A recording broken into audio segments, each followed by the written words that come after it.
سب سے زیادہ اثر ڈالتی ہے، اسی لیے وہ ایک عام ٹوتھ برش کو بھی پورے دل سے ڈیزائن کرتا تھا۔ اسی کمپنی ٹینجرین کا ایک بہت بڑا کلائنٹ آئیڈیل اسٹینڈرڈ نام کی ایک کمپنی تھی جو باتھ روم کی چیزیں بناتی تھی، جیسے کہ ٹوائلٹ اور واش بیسن۔ ایک دن آئیڈیل اسٹینڈرڈ نے ٹینجرین کو کہا کہ وہ ان کے لیے پورا باتھ روم نیا بنا کر دے، یعنی نیا ٹوائلٹ، نیا واش بیسن اور باقی سامان بھی، جو جونی آئیو کے لیے بہت بڑا موقع تھا، کیونکہ اب وہ اپنی سوچ کو بڑے پیمانے پر دکھا سکتا تھا۔ جونی نے اس کام کو صرف ایک نوکری نہیں سمجھا، بلکہ اسے اپنا خواب بنا لیا۔ اس نے سوچا کہ آخر باتھ روم کی چیزیں ہمیشہ سخت، بدصورت اور مشینوں جیسی کیوں ہوتی ہے؟ کیوں نہ ٹوائلٹ اور واش بیسن بھی خوبصورت ہو؟ کیوں نہ انہیں دیکھ کر اچھا محسوس ہو؟ اسی لیے جونی آئیو نے خاص طور پر واش بیسن پر زیادہ محنت کی اور ایسا بیسن بنایا جو موٹے کناروں والا، نرم شکل کا اور دیکھنے میں کسی فرنیچر جیسا لگتا تھا۔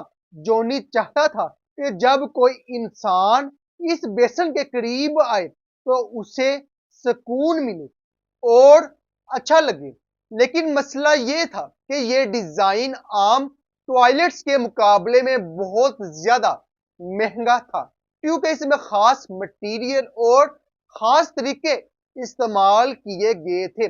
پھر وہ دن آیا جب جونی آئیو بارش میں گاڑی چلا کر ہل نامی شہر پہنچا تاکہ آئیڈیل اسٹینڈرڈ کے بڑے افسروں کو اپنا ڈیزائن دکھا سکے۔ اتفاق سے وہ دن B B C comic relief red nose day تھا، جس دن لوگ مذاق کے لیے سرخ ناک پہنتے ہیں۔ میٹنگ میں آئیڈیل اسٹینڈرڈ کا سب سے بڑا افسر بھی ایک بڑی سی سرخ مسخرے کی ناک پہنے بیٹھا تھا۔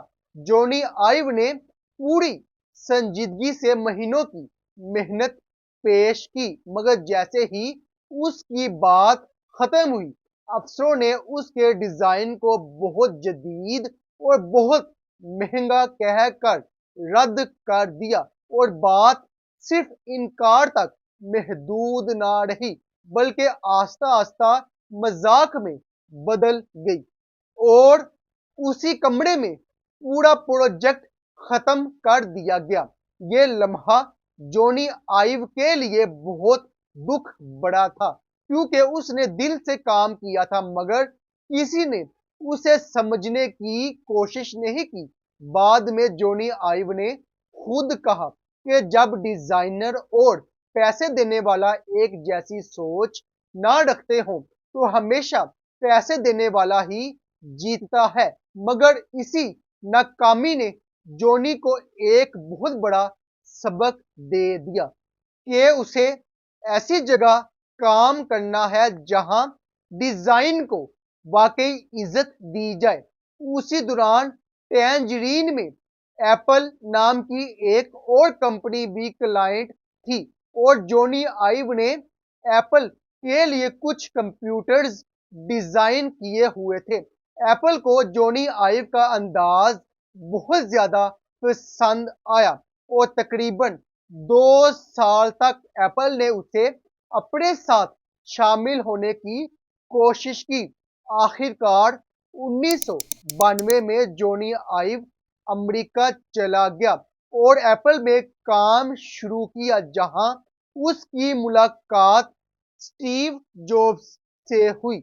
یہاں ماحول بالکل مختلف تھا، کیونکہ اسٹیو جابز کا ماننا تھا کہ ڈیزائن کو کمپنی کی رہنمائی کرنی چاہیے، نہ کہ صرف پیسے کے پیچھے چلنا چاہیے۔ یہ وہ بات تھی جو جونی آئیو ساری زندگی سننا چاہتا تھا۔ ایپل میں ڈیزائن پر ہنسا نہیں جاتا، بلکہ اس کو چھپایا جاتا ہے اور محفوظ رکھا جاتا ہے اور اس کی قدر کی جاتی ہے۔ وہی سوچ جو آئیڈیل سٹینڈرڈ کے لیے بہت مہنگی اور خطرناک تھی، وہی سوچ جو بعد میں iMac, iPod, iPhone اور میک بک کی شکل میں پوری دنیا کے سامنے آئی۔ جونی آئیو کے ڈیزائن کبھی سستے نہیں تھے، مگر وہ سادہ، خوبصورت اور انسان کی زندگی کو آسان بنانے والے تھے۔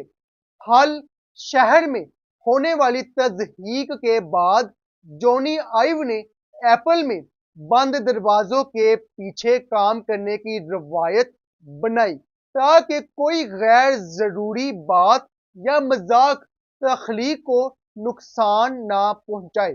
تو ناظرین، یہ کہانی ہمیں یہ سکھاتی ہے کہ یہ قصہ کسی ٹوائلٹ کا نہیں بلکہ صحیح جگہ تلاش کرنے، ہمت نہ ہارنے اور اپنے خواب پر یقین رکھنے کا ہے، کیونکہ ایک ایسا ٹوائلٹ جسے کسی نے قبول نہیں کیا، وہی سوچ آگے چل کر دنیا کے سب سے مشہور فون کی بنیاد بنی، اور یہی اس کہانی کی شروعات بھی ہے اور یہی اس کا انجام بھی، کہ اگر آج آپ کی محنت کو کوئی بھی نہیں سمجھ رہا تو اس کا مطلب یہ نہیں کہ آپ غلط ہیں، بلکہ شاید آپ صرف غلط جگہ پر کھڑے ہیں۔ تو ناظرین، یہ تھی انفارمیٹیو سٹوری جو میں نے آپ تک بیان کی۔ Please like,